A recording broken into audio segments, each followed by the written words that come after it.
రాష్ట్రపతి మరియు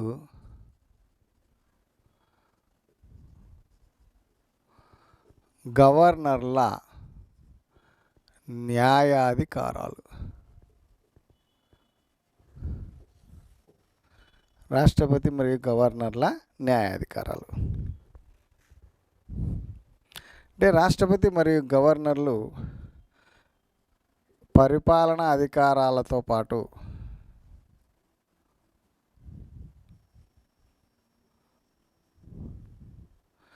కొన్ని న్యాయాధికారాలను కూడా కలిగి ఉంటారు.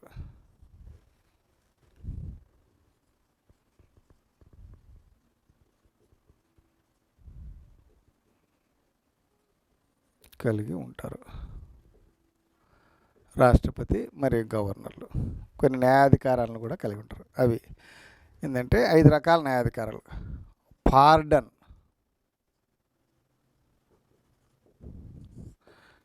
అంటే ఉన్నత న్యాయస్థానాలు విధించినటువంటి శిక్షలను పూర్తిగా రద్దు చేసి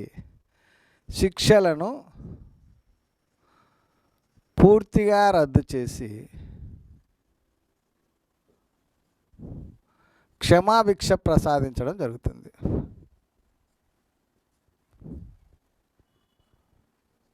క్షమాభిక్ష ప్రసాదించడమే పార్డన్.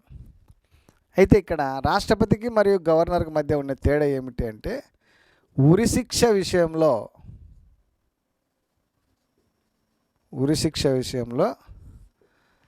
క్షమాభిక్ష ప్రసాదించే అధికారము గవర్నర్కు లేదు. అలాగే సైనిక న్యాయస్థానాలు విధించిన శిక్షలు,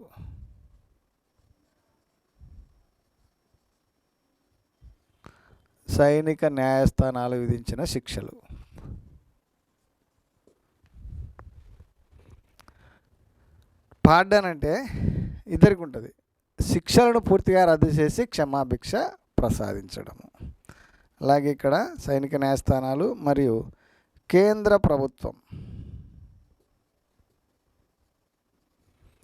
ప్రభుత్వ శాసనాలను ఉల్లంఘించినప్పుడు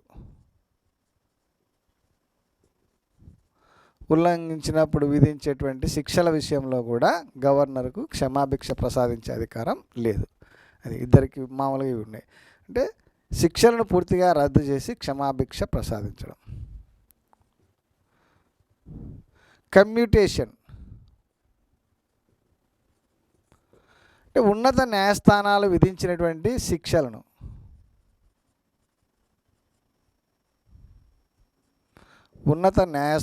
విధించిన పెద్ద శిక్షను చిన్న శిక్షగా మార్చడం. పెద్ద శిక్షను ఏం చేయాలి? చిన్న శిక్షగా మార్పు చేయడం. ఉదాహరణకు రాజీవ్ గాంధీ హత్య కేసులో మరణశిక్ష విధించబడినటువంటి నళినికి మరణశిక్ష ఉన్నది. ఈ మరణశిక్షను యావజ్జీవ కారాగార శిక్షగా మార్చడం జరిగింది. మార్పు చేయడం జరిగింది. మరణశిక్షను యావజ్జీవ కారాగార శిక్షగా మార్పు చేయడం జరిగింది. ఇది ఉన్నత న్యాయస్థానాలు విధించిన శిక్షలను పెద్ద శిక్షను చిన్న శిక్షగా మార్పు చేయడం. రిమిషన్ అయితే ఇక్కడ శిక్ష రకంలో మార్పు లేకుండా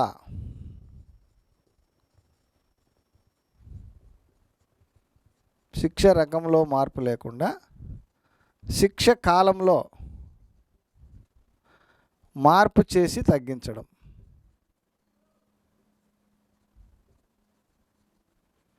శిక్ష కాలంలో మార్పు చేసి తగ్గించడం. శిక్ష రకంలో మార్పులే. శిక్ష కఠిన కారాగార శిక్ష అయితే కఠిన కారాగార శిక్షనే. సాధారణ జైలు శిక్ష అయితే సాధారణ జైలు శిక్ష. శిక్షలో రకంలో మార్పు లేదు, శిక్ష కాలంలో మార్పు ఉంది.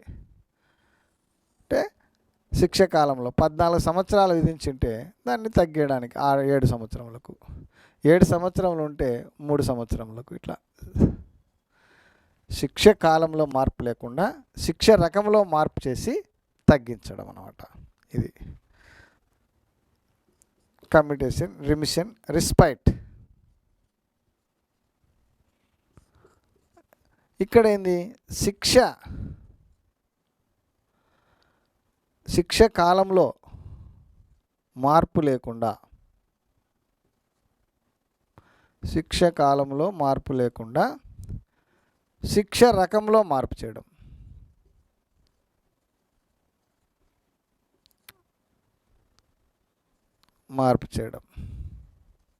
అంటే గర్భిణుల విషయంలో, వృద్ధుల విషయంలో వాళ్ళు కఠిన కారాగార శిక్ష విధిస్తే, కఠిన కారాగార శిక్ష వాళ్ళు అనుభవించలేదు కాబట్టి వారికి సాధారణ జైలు శిక్ష, విధించడం జరుగుతుంది, మార్పు చేయడం జరుగుతుంది. శిక్ష కాలం అయితే మార్పు లేదు. శిక్ష కాలంలో ఎలాంటి మార్పు లేదు. 14 సంవత్సరాలు ఉంటే 14 సంవత్సరములు, 6 సంవత్సరములు ఉంటే 6 సంవత్సరములే, 3 సంవత్సరములు ఉంటే 3 సంవత్సరములు. శిక్ష కాలంలో ఎలాంటి మార్పు లేదు. శిక్ష రకంలో మార్పు చేసి తగ్గించడమే రెస్పైట్. ఇంకోటి ఏంది, రిప్రైవ్ ఆర్ రిప్రీ.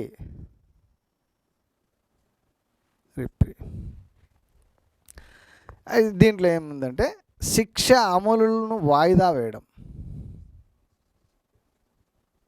శిక్ష అమలును వాయిదా వేయడము, శిక్ష అమలును వాయిదా వేయడమే ఇది రిప్రైవ్ ఆర్ రిప్రీ. అంటే రాష్ట్రపతి మరియు గవర్నర్ల ముందు క్షమాభిక్ష పిటిషన్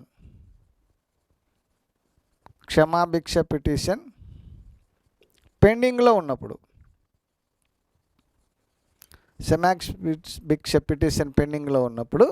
ఈ శిక్ష యొక్క అమలును తాత్కాలికంగా వాయిదా చేయడం జరుగుతుంది. ఇది రిప్రైవ్. ఇవి రాష్ట్రపతి మరియు గవర్నర్లకు ఉన్నటువంటి న్యాయాధికారాలు. ఇద్దరికీ ఉంటాయి. పార్డను, కమ్యూటేషను, రెమిషను, రెస్పైట్, రిప్రైవ్ ఇద్దరికి, రాష్ట్రపతికి మరియు గవర్నర్లకు ఇద్దరికి ఉంటాయి. కాకపోతే రాష్ట్రపతికి మరియు గవర్నర్లకు మధ్య న్యాయాధికారాలలో భేదాలు. అంటే రాష్ట్రపతికి ఉన్నటువంటి గవర్నర్కు ఏముండవు అంటే ఉరిశిక్ష విషయంలో క్షమాభిక్ష ప్రసాదించే అధికారము రాష్ట్రపతికి ఉంటుంది కానీ గవర్నర్లకు ఉండదు. ఉరిశిక్ష విషయంలో ఒకటి, క్షమాభిక్ష ప్రసాదించే అధికారము రాష్ట్రపతికి ఉంటుంది, గవర్నర్లకు ఉండదు. అలాగే సైనిక న్యాయస్థానాలు విధించిన శిక్షల విషయంలో గవర్నర్లకు ఎలాంటి న్యాయాధికారాలు ఉండవు, సైనిక న్యాయస్థానాలు విధించిన శిక్ష విషయంలో. ఇంకోటి అంటే కేంద్ర ప్రభుత్వ శాసనాలను ఉల్లంఘించినప్పుడు, ఎవరైనా పౌరులు కేంద్ర ప్రభుత్వ శాసనాలు ఉల్లంఘించినప్పుడు విధించినటువంటి శిక్షల విషయంలో, ఉన్నత న్యాయస్థానాలు విధించినటువంటి శిక్షల విషయంలో గవర్నర్లకు న్యాయాధికారాలు ఉండవు. ఈ 3 విషయాలలో గవర్నర్కు న్యాయాధికారాలు ఉండవు. రాష్ట్రపతికి ఆ వాటిలో కూడా ఉంటాయి. రాష్ట్రపతికి ఉండి గవర్నర్కు లేనటువంటి న్యాయాధికారాలు ఏమిటంటే ఈ 3 ఏంటి, ఉరిశిక్ష విషయంలో క్షమాభిక్ష ప్రసాదించే అధికారము గవర్నర్లకు ఉండదు. సైనిక న్యాయస్థానాలు విధించినటువంటి శిక్షల విషయంలో కూడా గవర్నర్లకు క్షమాభిక్ష ప్రసాదించే అధికారం లేదు. అలాగే కేంద్ర ప్రభుత్వ శాసనాలను ఉల్లంఘించినప్పుడు కూడా గవర్నర్లకు ఈ క్షమాభిక్ష అధికారాలు ఉండవు. కేంద్ర ప్రభుత్వ శాసనాలు ఉల్లంఘించినప్పుడు ఉన్నత న్యాయస్థానాలు విధించినటువంటి శిక్షల విషయంలో గవర్నర్లకు క్షమాభిక్ష ప్రసాదించే అధికారము ఉండదు. ఓకే, 8వ షెడ్యూల్.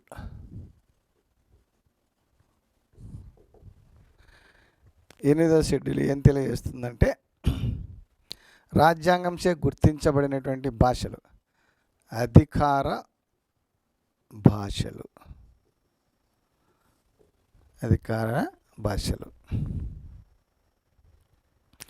అంటే రాజ్యాంగం అమలులోనికి వచ్చేసరికి,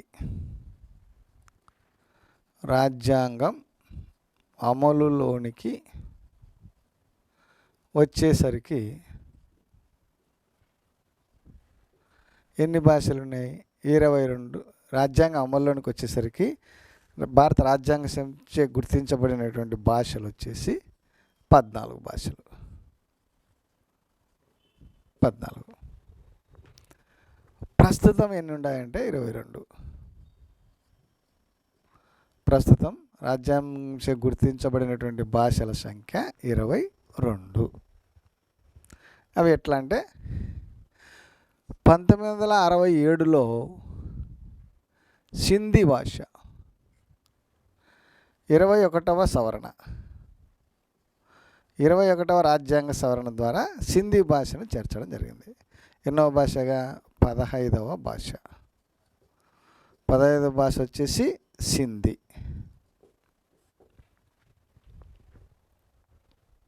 సింధీ భాష.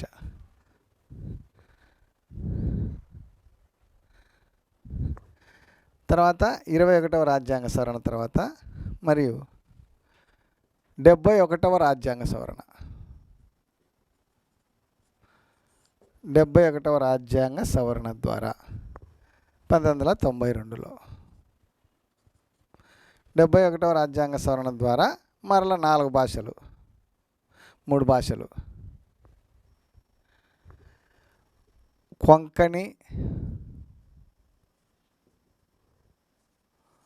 మణిపూరి,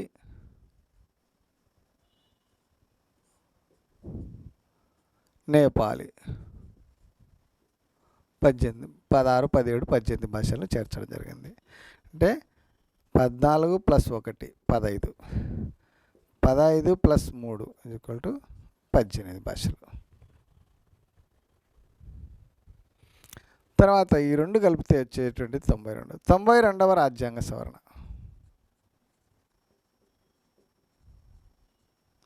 ఈ 92వ రాజ్యాంగ సవరణ 2003లో. ఈ 92వ రాజ్యాంగ సవరణ ద్వారా 4 భాషలు కొత్తగా చేర్చారు. బోడో, డోగ్రి, మైథిలి, సంతాలి. 19, 20, 21, 22 భాషలు. అంటే 18 + 4 = 22 భాషలు. ప్రస్తుతం రాజ్యాంగం చే గుర్తించబడినటువంటి భాషల సంఖ్య ఎంత అంటే 22. 96వ రాజ్యాంగ సవరణ ద్వారా 2011లో ఒరియా అనే భాష స్థానంలో దాన్ని ఒడియా అని పిలుస్తారు. ఇప్పుడు ప్రస్తుతం మనం ఒరిస్సాలో మాట్లాడేటువంటి భాష ఒరియాను ఏం మాట్లాడుతున్నారంటే ఒడియా అనే భాషగా ఉచ్చరించాలి. ఒడియాగా ఉచ్చరించాలి. ఇది ఏ రాజ్యాంగ సవరణ అంటే 96వ రాజ్యాంగ సవరణ 2011లో చేయబడినటువంటిది అంశం అన్నమాట. ఇది అంటే ఈ షెడ్యూల్లో 8వ షెడ్యూల్లో ఎలాంటి మార్పులను చేయాలన్నా కూడా భారత రాజ్యాంగంలో ఉండేటువంటి పార్లమెంటు ప్రత్యేక మెజారిటీతో అంటే 2/3 వంతు ప్రత్యేక మెజారిటీతో 2/3 వంతు ప్రత్యేక మెజారిటీతో ఆమోదిస్తే సరిపోతుంది. 2/3 వంతు ప్రత్యేక మెజారిటీ. పార్లమెంటు 2/3 వంతు ప్రత్యేక మెజారిటీతో ఆమోదించాలి. అంటే మెజారిటీ సభ్యులు హాజరు కావాలా? హాజరైన వాళ్ళలో 2/3 వంతు మెజారిటీని ఆమోదిస్తే 2/3 వంతు ప్రత్యేక మెజారిటీతో ఆమోదిస్తే ఈ షెడ్యూల్లో ఈ మార్పులు చేయవచ్చు. ఈ భాషను చేర్చాలన్నా 15వ భాషగా సింధీని చేర్చాలంటే ఇలాంటి మెజారిటీ. తర్వాత కొంకణి, మణిపూరి, నేపాలి ఈ భాషలను చేర్చాలన్నా ఈ మెజారిటీ. ఈ 4 భాషలను చేర్చడానికి కూడా ఈ మెజారిటీ. తర్వాత ఏం చేసినారు? ఒరి అనేటువంటి భాషను ఒరిస్సాలో మాట్లాడే భాష పేరు ఒరి అయితే దీన్ని 96వ రాజ్యాంగ సవరణ ద్వారా 2011లో మన్మోహన్ సింగ్ ప్రభుత్వ కాలంలో దీన్ని ఒడియా అనే భాషగా మార్చినారు. ఒరియాను ప్రస్తుతము దీన్ని ఒడియా భాషగా ఉచ్చరించాలి. ఒడియా భాష. ఒడియా భాషగా ఉచ్చరించడం జరుగుతుంది అన్నమాట. ఈ షెడ్యూల్లో ఎలాంటి మార్పులు చేయాలన్న ఈ విధమైనటువంటిది. అయితే 7వ షెడ్యూల్కి సంబంధంగా దీనికి డిఫరెంట్ ఏంటంటే 7వ షెడ్యూల్లో దేని గురించి తెలియజేస్తుంది. 7వ షెడ్యూలు వచ్చేసి అధికారాల విభజన కదా, విభజన. ఈ షెడ్యూల్లో ఎలాంటి మార్పులు చేయాలనే పార్లమెంటు 2/3 వంతు ప్రత్యేక మెజార్టీతో పాటు సగం రాష్ట్ర విధానసభల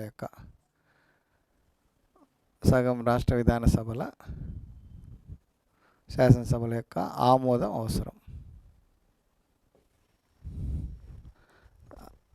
దాంట్లో ఎలాంటి మార్పులు చేయాలన్నా కూడా దానికి ఒక ఎగ్జాంపుల్గా మనం ఏం చెప్పుకున్నాం. 1976లో 42వ రాజ్యాంగ సవరణ ద్వారా రాష్ట్ర జాబితాలో ఉన్నటువంటి 5 అంశాలు, ఈ రాష్ట్ర జాబితాలో ఉన్నటువంటి 5 అంశాలను తొలగించి వేసి ఉమ్మడి జాబితాలోనికి మార్చడం జరిగింది. అవి ఏంటంటే విద్య, అడవులు, తూనికలు, కొలతలు,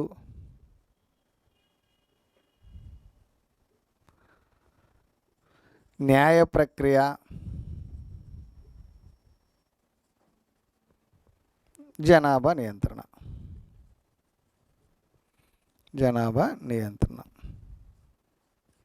ఈ 5 అంశాలు ఇవి. ఈ 5 అంశాలు రాష్ట్ర జాబితాలో ఉన్నాయి. ఈ రాష్ట్ర జాబితాలో ఉన్నటువంటి 5 అంశాలు ఏం చేసినారంటే, రాష్ట్ర జాబితాలో అంతకుముందు 66 ఉన్నాయి, 5 పోతే 61కి వచ్చినాయి. ఇప్పుడు ఏమైనాయంటే రాష్ట్ర జాబితాలో ఉండేటువంటి దాన్ని ఉమ్మడి జాబితాలోనికి మార్చడం జరిగింది. ఉమ్మడి జాబితాలో 47 అంశాలు ఉన్నాయి. 47 + 2 = 52 అయినాయి. తర్వాత 101వ రాజ్యాంగ సవరణ ద్వారా జిఎస్టీతో ఏమైనాయంటే 92 మరియు 92C అనేటువంటి అంశాలను కూడా తొలగించడం వలన ప్రస్తుతం కేంద్ర జాబితాలో గల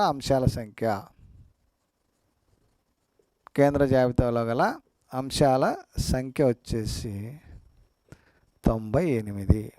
రాష్ట్ర జాబితాలో 59, ఉమ్మడి జాబితాలో 52. ఇది రాష్ట్ర జాబితా,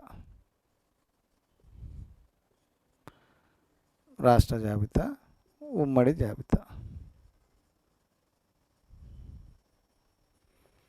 ఇక్కడ కూడా 61 అంశాల నుంచి 2 అంశాలు పోయినాయి.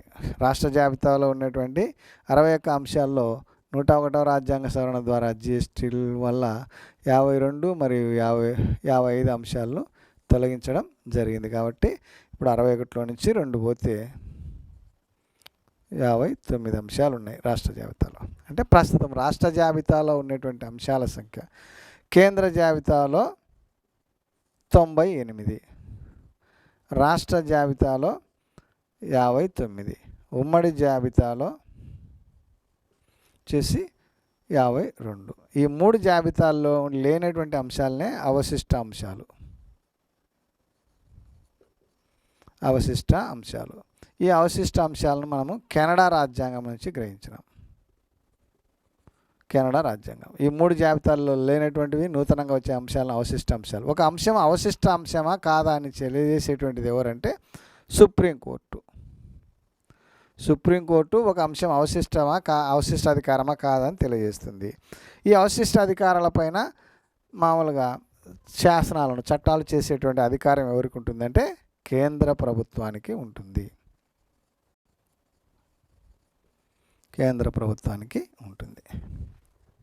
ఓకే.